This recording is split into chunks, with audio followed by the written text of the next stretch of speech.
Okay, good morning everyone in day number 1 in South Africa. So welcome to horseback and lion walk in safari. Here we are in an incredible park. We're going to do some incredible activities today, but I'd like to start with a little bit of an introduction, which I feel is important because I feel that it's very choshev to understand that so much of what we're doing and what we're seeing is written about and is thought about in the Torah, and there's a connection to so much Yiddishkeit in what we're about to see over the next few days. And we have so much to talk about, so many different aspects to talk about. But today I want to give a little bit of an introduction into our entire trip, into what should be our thought process during this incredible trip. Of course, we're going to have fun, we're going to have a great time, but of course we also try to integrate some Yiddishkeit to understand what should be our thought process. So I want to read you just a few ideas as an introduction to today and into the rest of our trip. I want to read you the words of the Hakdama of the Chovis Halavavis in Shara Bechina. The Chovis Halavavis writes, and he has a beautiful sefer, as many sharas that he has, of Shar HaBitochen, for example, many the Olim are familiar with, but one of them is Shar HaBechina. Shar HaBechina is an incredible shar. It's absolutely mind-boggling how he speaks. This is a Rishon speaking about the Neflois HaBoira. So I want to give you a few ideas of what he says, and I want to read you the words with some of the parish of Rav Avigdor Miller Zatzal. The words of the Chovis Halavavis in the Hakdama say like this: V'hoisa habchina b'chochma haniris bebrias haboira yis'ala haderech hakroiva el beirur mitziyosai. Says the Chovis Halavavis that the most direct way for a person to obtain a clear understanding of the Rabbeinu Shalom's presence of the world is to examine the chokhmah, the wisdom that is apparent in his creations. Rav Avigdor Miller writes that not only is it important for a person to know about the Rabbeinu Shalom with our minds, but also to have a sense of Hashem's presence. How do we do that? Says Rav Avigdor Miller, the feeling of Hashem's presence is as close as we can to expect to actually see the Rabbeinu Shalom, says Rav Avigdor Miller. And the way, and the most direct way to obtain this feeling is to look and be misboinen on the Rabbeinu Shalom's creations in the world. There's an unbelievable Rambam. I'll read you the Rambam in Hilchos Yesodei Torah, Perek Beis, Halacha Beis, where the Rambam says a very similar idea. Says the Rambam that the closest way to reach Ava, love of Hashem, and Yira, awe of Hashem, is, says the Rambam, by looking at the Rabbeinu Shalom's tremendous creations and therefore getting and obtaining a tremendous appreciation for the Rabbeinu Shalom's chokhmah, for his wisdom. And that's an important thing. That's what this trip is all about. That's what we're doing. We're going to try to go through some of the animals one by one, maybe the beginning of next week, to go through the individual animals, not only how they are made, but also what the Torah and Chazal say about them. Continuing on the Chovis Halavavis, but the study, the actual study of looking at some of the creatures that the Rabbeinu Shalom made, v'hanagosam, and their behavior, u'michyosam, and the way they were fed, is not concealed from someone who actually looks into them and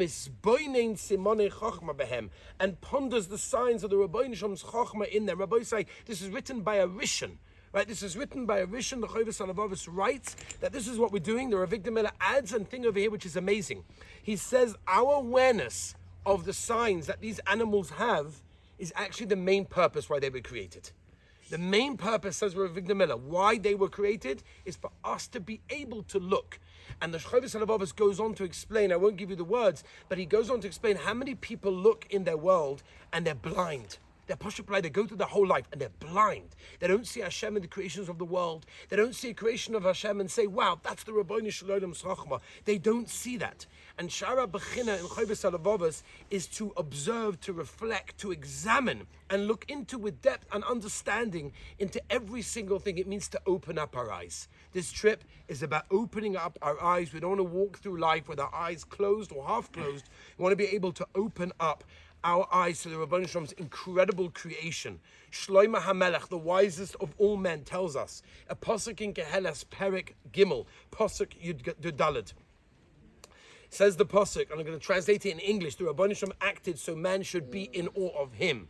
That means everything in the world was created specifically to develop a person's awe of the Rabban Shem. Every detail in nature, every blade of grass, every tree, every animal, everything was created specifically for that. In Lashon HaKodesh, interestingly enough, the word for fear is yira, right? Yud Reish Aleph Hey. The shoirish, the root of that word is Yud Reish Aleph. The shoirish we can actually turn, right, also derives from the shoirish of Ra'ah, Reish Aleph Hey, which means to see. The root of Yira actually is be aware of that which is in front of our eyes, and therefore to look at the world and see the Rabban Shem has made a most beautiful world for us. He didn't have to make such color, such vibrancy, such differences of species, all sorts of beautiful animals with the ways that they're made and the way that they're fed and the way that they act and how they're born and how it's unbelievable. And we're going to be able to see that. And our job is to look at the world in that way over there, just to be able to see everything.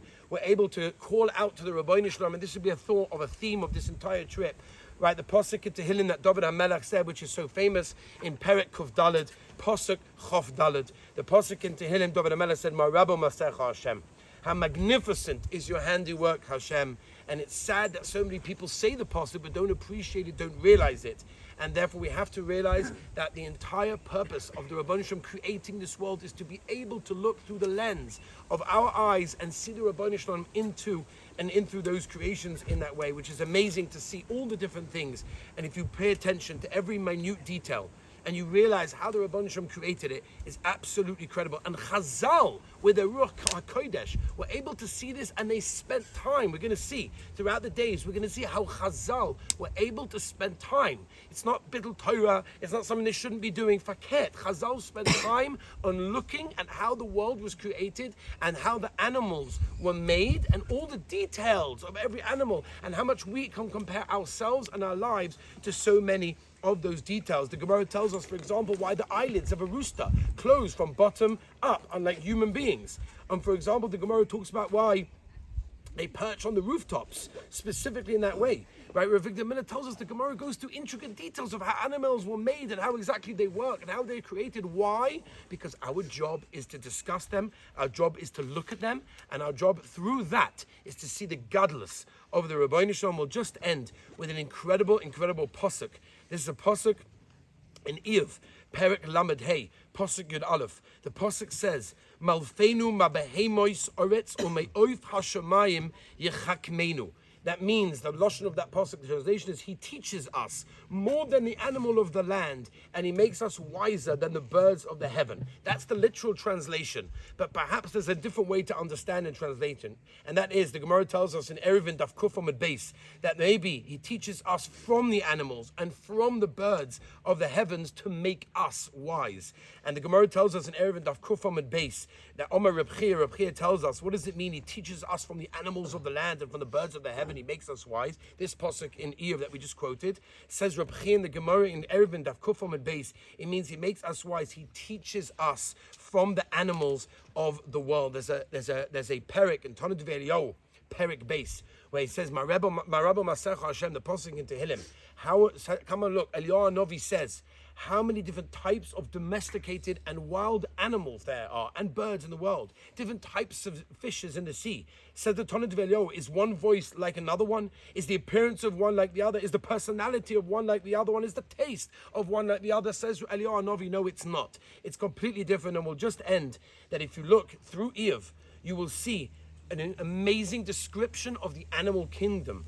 And in response to Iyov's protesting of the terrible suffering that he himself personally went through, the Rabban Shem gives Iyov a detailed account of the variety of animals.